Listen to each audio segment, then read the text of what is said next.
दोस्तों डायनासोर्स उन जानवरों के समूह को कहते हैं जो करीब 240 मिलियन सालों पहले दुनिया में इमर्ज हुए और करीब 66 मिलियन ईयर्स पहले तक यहां रहे।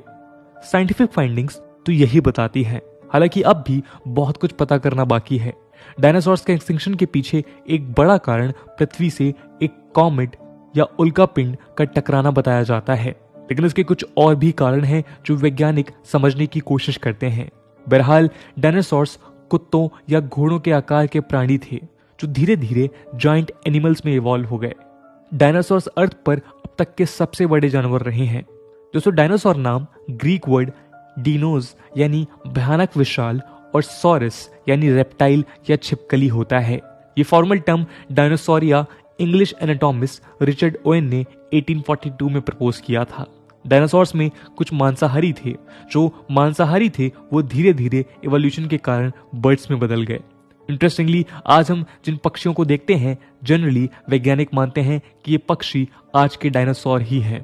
उड़ने वाले को एवियन डायनासोर्स कहा गया और जो उड़ नहीं पाए उन्हें नॉन एवियन डायनासोर्स कहा गया। दोस्तों डायनासोर्स धीरे धीरे बदल रहे थे। कुछ फॉसिल्स मिलते हैं जो डायनासोर्स को मॉडर्न बर्ड्स के करीब करीब समान बताते हैं। ऐसे में जो विशाल मांसाहारी डायनासोर थे वो आज की बर्ड्स के एंसेस्टर्स माने जा सकते हैं। अर्थ पर करीब 174 मिलियन सालों तक डायनासोर्स रहे हैं और इस दौरान दुनिया बहुत से मायनों में बदलाव से गुजरी है। डायनासोर्स सबसे पहले ट्रियासिक पीरियड में इमर्ज हुए और पैनगिया के सुपर कॉन्टिनेंट में रहे। दोस्तों पैनगिया एक ऐसा कॉन्टिनेंट है जिसमें आज के सारे कॉन्टिनेंट्स जुड़े हुए थे, यानी दुनिया के केवल एक हिस्से में जमीन थी, बाकी ओशंस थे।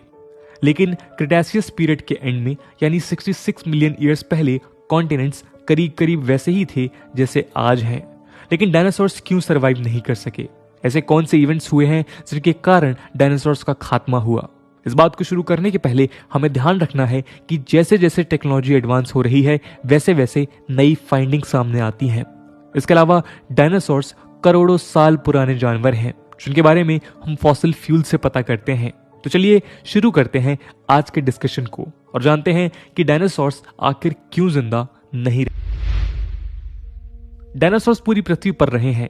इवोल्यूशन के चलते अलग अलग प्रजातियां बनी और कई प्रजातियां उड़ने के काबिल भी बनी। पूरी पृथ्वी भी अपने आप को बदल रही थी।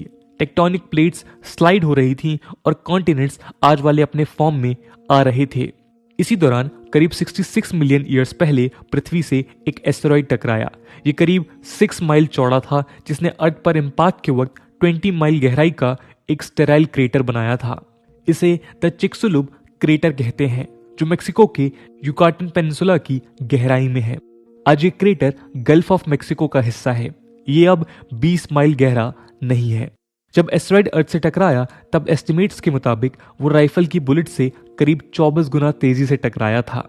यह अर्थ पर हुए एक्सटिंक्शन लेवल इवेंट्स में अब तक का आखिरी और ओवरऑल 5th इवेंट था। इसे क्रिटेशियस पैलियोजियन बाउंड्री या केपीजी बाउंड्री कहा जाता है। जाहिर है इसी शॉक वेव्स ने तबाही मचाई होंगी। नॉर्थ और साउथ अमेरिका में तो मानो जंगलों को जैसे गायब ही कर दिया गया।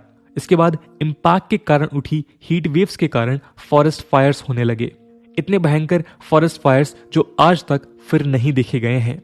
इस इवेंट के कारण एटमॉस्फेयर में लाखों टन मलबा, अवशेष, धूल, मिट्टी आदि के कारण एक ब्लैंकेट जैसा बन गया था।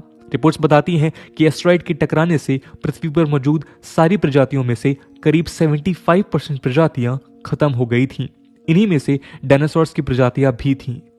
नॉन एवियन डायनासोर्स तो पूरे खत्म हो गए, लेकिन कुछ एवियन डायनासोर्स की प्रजातियां बच गईं, जिससे आगे चलकर बर्ड्स का इवोल्यूशन हुआ।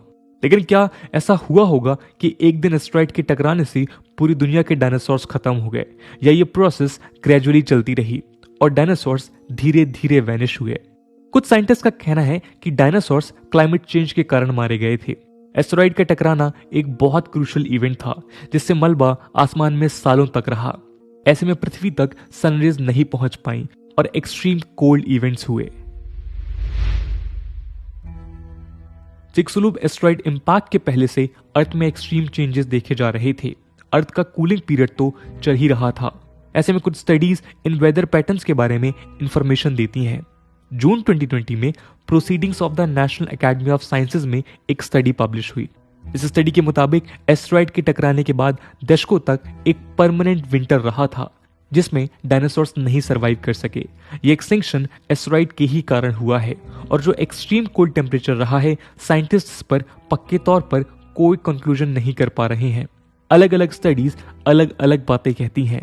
Proceedings of the national academy of sciences में पब्लिश्ड स्टडी में यह भी मेंशन्ड है कि ऐसा भी हो सकता है कि 66 मिलियन ईयर्स पहले हजारों वोल्केनोज में इरप्शंस हो रहे हों और डायनासोर्स पॉपुलेशन ऑलरेडी डिक्लाइन हो रही हो और इस प्रोसेस को एस्टेरॉयड के टकराने से तेजी मिल गई हो।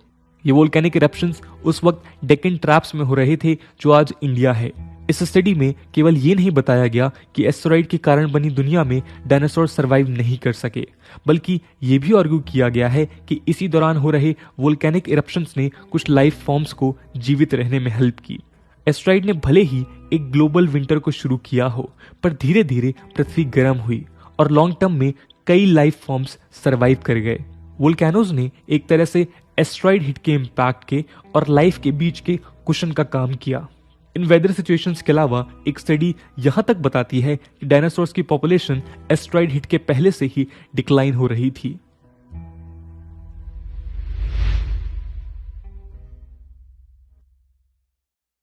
इस स्टडी में भी एस्टेरॉयड इम्पैक्ट को एक मेजर इवेंट बताया गया है, लेकिन डायनासोर्स के सर्वाइवल को लेकर इसमें एक अलग मुद्दा सामने आया है। नेचर कम्युनिकेशंस में जुलाई 2021 में पब्लिश्ड एक स्टडी ने डायनासोर्स की 6 फैमिलीज पर फोकस किया गया है, जिसमें 3 शाकाहारी और 3 मांसाहारी परिवार थे। ये फैमिलीज एस्टेरॉयड के टकराने से 40 मिलियन ईयर पहले से अर्थ पर मौजूद थे। इन सभी फैमिलीज में तेजी से पॉपुलेशन डिक्लाइन देखा गया। रिसर्चर्स की टीम ने इन 6 फैमिलीज की 250 स्पीसीज में करीबन 1600 इंडिविजुअल डायनासोर्स के फॉसिल को एग्जामाइन किया है। रिजल्ट्स बताते हैं कि इन 6 फैमिलीज में एस्टेरॉयड हिट के पहले के 10 मिलियन ईयर्स में काफी गिरावट आई थी। ये स्टडी की फाइंडिंग्स सिग्निफिकेंट इसलिए हैं क्योंकि डायनासोर्स की बायोडाइवर्सिटी में ग्लोबल डिक्लाइन देखा जा सकता है, वो भी शाकाहारी और मांसाहारी प्रजाति के डायनासोर्स में। रिसर्चर्स बताते हैं कि हर्बीवोरस डायनासोर्स यानी शाकाहारी डायनासोर्स मांसाहारी डायनासोर्स के पहले कम हुए, जिससे इस बात की प्रोबेबिलिटी बढ़ जाती है कि जब शाकाहारियों की कमी हुई तो मांसाहारी डायनासोर्स को शाकाहार मिलना कम हुआ और इवेंचुअली कार्निवोरस स्पीसीज भी खत्म होने लगे। यही कास्केड इफेक्ट का एग्जाम्पल है, जहां किसी इकोसिस्टम में मास एक्सटिंक्शन बेसिकली किसी अलग स्पीसीज के पहले हुए एक्सटिंक्शन से शुरू होता है। दोस्तों, इन स्टडीज और फाइंडिंग्स के अलावा साइंटिस्ट अब भी खोज रहे हैं। कुछ का मानना है कि डायनासोर्स बीमारी से खत्म हुए, कुछ का मानना है कि एलियंस ने उन्हें खत्म कर दिया। लेकिन एस्टेरॉयड हिट और एक्सट्रीम वेदर के साथ साथ धीरे धीरे हुई पॉपुलेशन डिक्लाइन एक वायबल थ्योरी मानी जा सकती है। तो दोस्तों, ये थी कहानी डायनासोर्स के सर्वाइव ना कर पाने की। इस पूरे मुद्दे को लेकर आपका क्या ओपिनियन है और आपके हिसाब से कौन सी वो थ्योरी है जो पूरे कॉन्टेक्स्ट में फिट बैठती है? कमेंट सेक्शन में जरूर बताइएगा। आज की वीडियो के लिए इतना ही। आई होप आपको वीडियो पसंद आई होगी और अगर पसंद आई है तो अपने दोस्तों के साथ शेयर करना मत भूलिएगा। हम मिलते हैं अगले वीडियो में, तब तक के लिए जय हिंद, जय भारत।